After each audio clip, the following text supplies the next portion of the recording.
请注意，全体师生请注意，今天数学老师不能说加减乘除，记住谐音也不行，只要说了就会触发警报，放假一天。哦，不能说加减乘除，谐音也不能说，不知道这回能放多少天假呀？哼，校长这规定很明显是针对我的。哦，瞧瞧瞧瞧，这帮熊孩子心里不知道在打什么坏主意。哼哼，跟我斗还太嫩，我肯定不说那几个字，谐音也不说。老师，麻烦你过来一下。我来了，干嘛？老师，我知道你聪明、小心、谨慎，肯定不会说加减乘除的。这样吧，我们和睦相处，一共3局，你就故意说1局加减乘除，让我们放假一天，怎么样？不怎么样。那就可别怪我了。变身术启动。孔老师你好，我是肚子疼的小姨。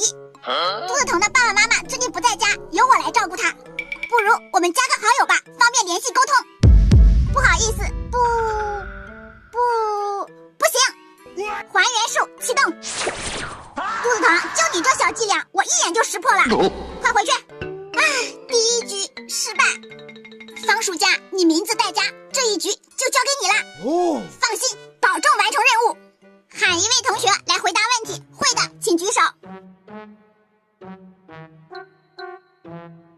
怎么很简单的题没人会吗？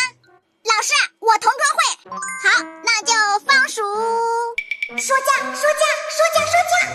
哼，这帮熊孩子我才不会上当。方暑假，名字里就带家，只要我说出去，还不就放假啦？算了，这道题我们先不看了，明天再讲。又失败了。数学老师真是聪明。这节课自习吧，都不许说话。肚子疼，怎么办呀？数学老师也不说那几个字呀。没办法了，我也没有好的主意。看来这次放假没希望了。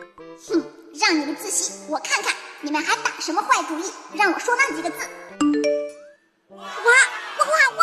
我获得了迪士尼2日门票，日期就是明天的。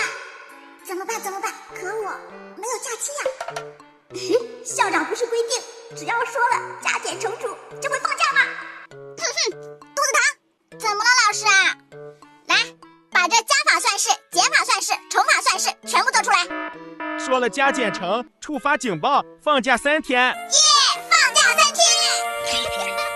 大意了，一不小心说了那几个字，而且还说了3次。真难过。这样就神不知鬼不觉的放假3天，前2天玩，第3天休息。哦耶，完美！